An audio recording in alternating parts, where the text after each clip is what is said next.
कहाँ मर गई है? माँ जी आपने बुलाया? तुझे नहीं बुलाया, बड़ी बहू को बुलाया है। जी राजू को तेज बुखार है, वो उसके पास बैठी है। घर की साफ सफाई छोड़कर महारानी आराम से बैठी है। राजू के पास बैठने से उसकी बीमारी ठीक हो जाएगी क्या? माँ जी आप बिल्कुल चिंता मत कीजिए, मैं उनका सारा काम कर रही हूँ। आपको किसी चीज की जरूरत हो तो मुझे कह दीजिए। मुझे कोई चीज की जरूरत नहीं है। हाथ में जाए तुम्हारी बड़ी बहू। ये सब्जी कौन काटेगा, घर की साफ सफाई कौन करेगा, खाना कौन पकाएगा? आप भी तो खाली बैठी है माँ जी। भाजी मैं ला कर देती हूँ, आप काट दीजिए, मैं पका दूंगी। क्या क्या सब्जी मुझसे कटवाएगी? सुन रहे हो क्या कह रही है तुम्हारी छोटी? मुझसे सब्जी कटवाने चली है। मैंने कुछ गलत तो नहीं कहा माँ जी। इस घर में 4 औरतें हैं, 2 नौकरानी की तरह काम करती रहती है और बची मछली बहू और आप, जो सुबह शाम हाथ पे हाथ धरे बेकार बैठी रहती है। ये घर सिर्फ मेरा या बड़ी भाभी का नहीं है, आपका भी तो है। क्या बोल रही है तू? बिल्कुल सही कह रही हूँ माँ जी। रात दिन मुंह चलाना ठीक नहीं, कभी कभी हाथ पाँव भी चला लेना चाहिए। सेहत ठीक रहती है, वरना शरीर जंग पकड़ लेगा। सुना आपने? छोटा मुंह और बड़ी बात। आप कुछ बोलते क्यों नहीं? मैं क्या बोलूं? किसी हकीम के घर आने की लगती है। क्या? हाँ, तुम्हारे सेहत का अच्छा इलाज बता गई। उससे पूछो मेरी अंधी आंखों का कोई इलाज है उसके पास? हे भगवान, ये कैसा पति मिला है मुझे?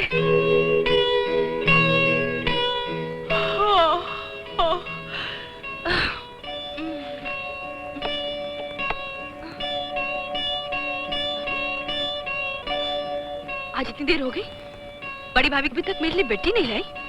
अभी खबर लेती हूँ। डार्लिंग, क्या है? ये देखो, मैं तुम्हारे कपड़े लॉन्ड्री से ले आया हूँ। ओफो, आपको मालूम है मुझे अभी तक चाय नहीं मिली। हा? मैं जल्दी से नहा धोकर उस बड़ी भाभी की खबर लेती हूँ। ला।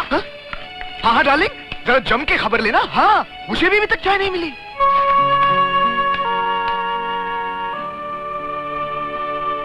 सुनिए। हाँ? देखिए ना, राजू का बुखार अब तक कम नहीं हो रहा है। आप शाम को आते वक्त डॉक्टर से दवाई लेते आइए। मैं कोशिश करता हूँ। छोटी, बड़ी भाभी कहाँ है? क्यों, क्या हुआ? इतनी देर हो गई, मेरे कमरे की सफाई नहीं हुई अभी तक। तो एक काम कर लो ना, उस कोने में झाड़ू पड़ा है, उसे उठा लो और अपने कमरे की सफाई खुद कर डालो। क्या? मैं झाड़ू लगाऊंगी? मैं? तो और कौन करेगा? वही जो आज तक करती आई है, इस घर की सफाई करती आई है, झाड़ू लगाती आई है। कौन? बड़ी भाभी ना।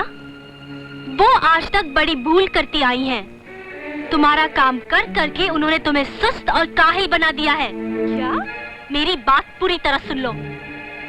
औरत जात को अपना काम खुद कर लेना चाहिए। इससे औरत जात की इज्जत भी रहती है और धर्म भी पूरा हो जाता है। हम भारत की मिट्टी से जन्मी बेटियां हैं, ये हमेशा याद रखना चाहिए।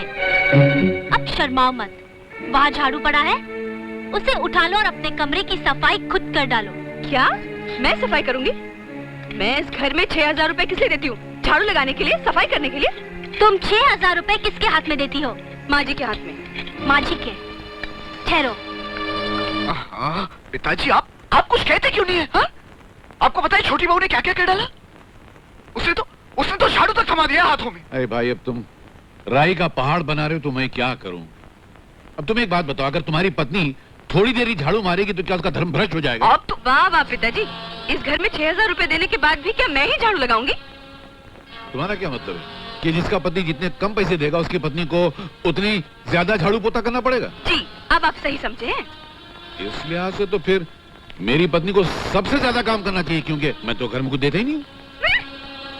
माँ जी क्यों करेंगी? वो तो इस घर की देवी है।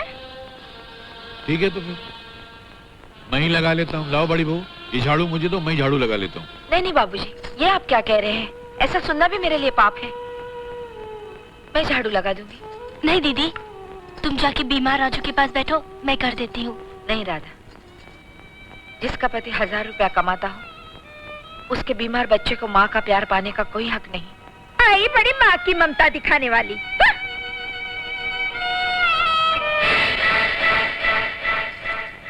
राधा, राधा बेटी। कौन साहब हैं आप? जी, मैं राधा का मामा हूँ, आप लोगों से मिलने आया हूँ। ओहो, तो आप हैं राधा के मामा। मेरे छोटे बेटे को फांस लिया और बिना किसी लेन देन के अपनी भांजी को फटे पुराने कपड़ों में लपेटकर मेरे घर भेज दिया। ये धर्मशाला है या किसी भिखारी के पालने की जगह? हाँ? अब आ ही गए हो महाशय, तो एक बात सुन लो। मैंने तो सोच रखा था कि मैं अपने बेटे रवि की शादी कोई ऐसी लड़की से करूंगी जो बहुत सारा दहेज लाए, एक बहुत बड़ा टीवी। ब्लैक एंड व्हाइट या कलर, वो भी तो बतलाओ ना बेचारों को। तुम चुप रहो जी। हाँ, और 1 लाख रुपए पूरे नगद। हाँ, 1 लाख रुपया तो सबसे ज्यादा जरूरी है। देखिए माशे, मेरी बीवी को इस उम्र में नए नए शौक पैदा हुए। उसे कलर टेलीविजन चाहिए, वीसीआर चाहिए, गहने चाहिए, नए नए कपड़े चाहिए, स्कर्ट चाहिए, ऊंची एड़ी वाला सैंडल चाहिए, किसी भी हालत में चाहिए, चाहे उसके लिए उसे अपने बेटे ही नीलाम करना क्यों न पड़ जाए। तुम बहुत बोल चुके, चुप रहो। हाँ, रुपयों का इंतजाम कब तक होगा? अरे सर झुकाए क्या खड़े हो? अगर इंतजाम जल्दी नहीं हुआ ना तो याद। तो क्या करोगी? अब दुर्गा, मैं तुमसे पूछता हूँ, अगर इंतजाम नहीं हुआ तो तुम क्या करोगी? अपनी बहू को जिंदा जला डालोगी? कभी भूल कर ये काम मत करना, क्योंकि आजकल बड़ा सख्त कानून है उस सास के लिए जो अपनी बहू को जिंदा जला डालती है। कम से कम 14 साल की कैद हो जाती है उसको, और अंदर तुम्हारी तानाशाही भी नहीं चलेगी। और सबसे बड़ी बात यह है कि तुम्हारी गालियां सुनने को, तुम्हारा जुल्म सहने को और तुम्हारी सेवा करने को तुम्हारी बड़ी बहू भी अंदर नहीं होगी। समझ गई? हाँ हाँ समझ गई। मामा जी चले जाइए, अब यहाँ से चले जाइए, और आइंदा इस घर की चौखट पर कदम मत रखिएगा। चले जाइए मामा जी, चले जाइए। आज के बाद इस घर की दहलीज पर कदम भी नहीं रखूंगा। गरीब इंसान अपनी औलाद को ज़बानी प्यार और शब्दों की दौलत ही दे सकता है, क्योंकि दुनिया की दौलत तो उसकी हैसियत से बाहर होती है। बेटी, मैं ये अंगूठी लाया था तेरे लिए। जरा देखो तो अंगूठी। इतनी हल्की अंगूठी। तुमने हमें अपनी तरह भिखारी समझ रखा है क्या? ले जाओ अपनी अंगूठी, और खबरदार जो ऐसी घटिया चीजें दोबारा हमारे घर ले आए। खड़े खड़े मेरा मुंह क्या देख रहे हो? निकल जाओ यहाँ से। बाबूजी,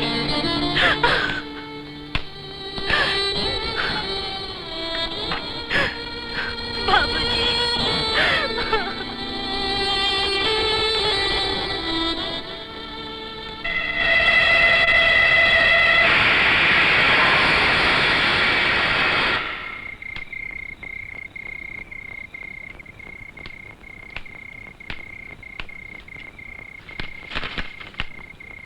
अरे रवि बेटे तुम? अरे मामा जी आप, नमस्ते। नमस्ते।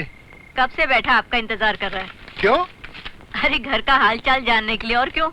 अच्छा अच्छा अच्छा। अरे भाई इसको कुछ चाय वाय पिलाई कि नहीं? हाँ जी। सब कुछ पिला दिया। अरे बेटे खड़े क्यों? बैठो बैठो बैठो बैठो।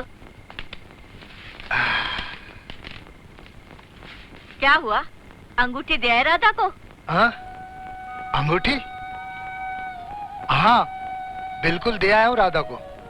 उसे अपने पास बैठा के अपने हाथों से अंगूठी पहना के आया हूँ मैं। राधा की सास ने कुछ खातिर वातिर की कि नहीं आपकी? हाँ हाँ बहुत खातिर की। अरे भाई मजाक थोड़े ये, आखिर मैं समझी हूँ उनका। खातिर कैसे नहीं करते वो लोग। मामा जी आप जब भी कभी दफ्तर के काम से शहर जाएंगे आप हमारे घर पे ठहरेंगे। नहीं बेटे, नहीं जा पाऊंगा तुम्हारे घर।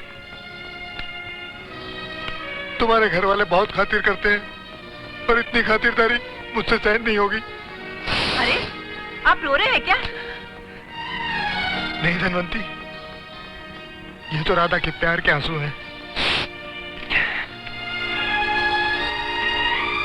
बचपन से आज तक हमारी राधा ने कितने दुख झेले। ये किसे पता था कि उसके नसीब में ये दिन भी देखना लिखा है। इसलिए आज मेरे लाख रोकने के बावजूद ये आंसू खुद ब खुद बह जा रहे हैं।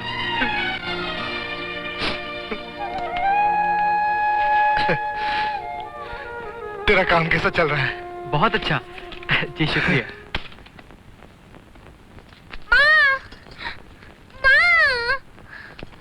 दीदी राजू रो रहा है।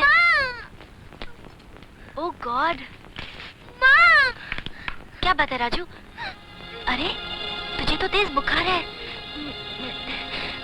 दीदी भी, आप यहाँ बैठी हुई है। दीदी क्या? ये इतनी सारी कटहल की सब्जी किसके लिए बना रही हैं आप? मोहिनी की नौकरानी आज आई नहीं है। वही मुझे सारा कटहल सब्जी बनाने के लिए दे के गई है। मोहिनी रहती अपने पति के घर में और आपको कटहल की सब्जी काटने को दी है। वाह। और आप है जो यहाँ बैठकर कटहल काट रही हैं। बाहर राजू रो रो के बेहाल हो रहा है और आप। दीदी चलिए उठिए यहाँ से। नहीं राधा, मोहिनी ने देख लिया तो वो नाराज हो जाएगी। आप चलिए यहाँ से। नहीं राधा, छोड़ो ना मुझे, मुझे मेरा काम करने दो। आपको आपके बीमार राजू की कसम। राधा चलिए यहाँ से। अरे चलिए अंदर जाइए आप।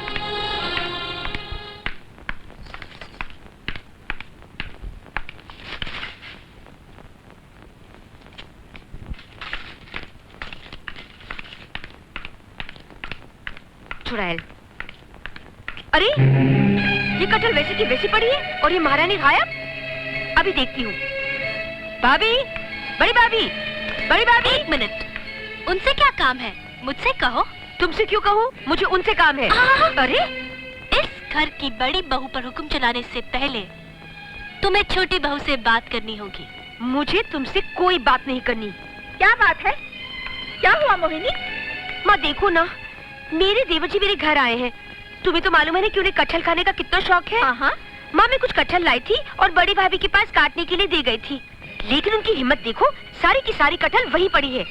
कटहल काटना छोड़कर महारानी अपने कमरे में आराम फरमा रही है। मगर बड़ी बहू ने कटहल क्यों नहीं काटा? बड़ी भाभी को कटहल काटने से मैंने रोका है। तुमने मना किया है? जी हाँ, मैंने मना किया है। हम हिंदुस्तानी लड़कियाँ अपने मायके से पता नहीं क्या क्या उम्मीदें, क्या क्या सपने लेकर आती हैं। ओह, मगर यहाँ आने के बाद हमें अपनी उम्मीदों का गला घोटना पड़ता है। हमारे सपनों को भुलाकर हमें नौकरानी बनना पड़ता है।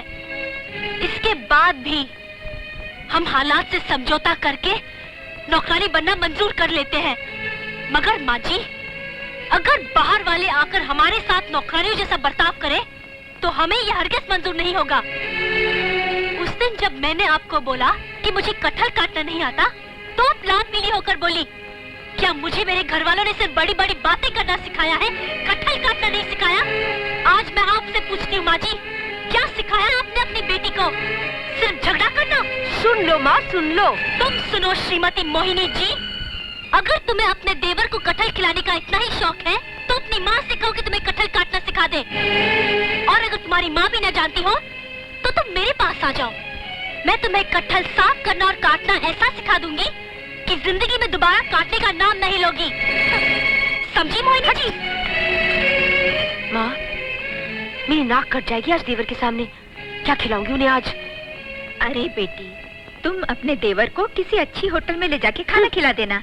इस बहाने मैं भी तुम्हारे साथ खाने आ जाऊंगी।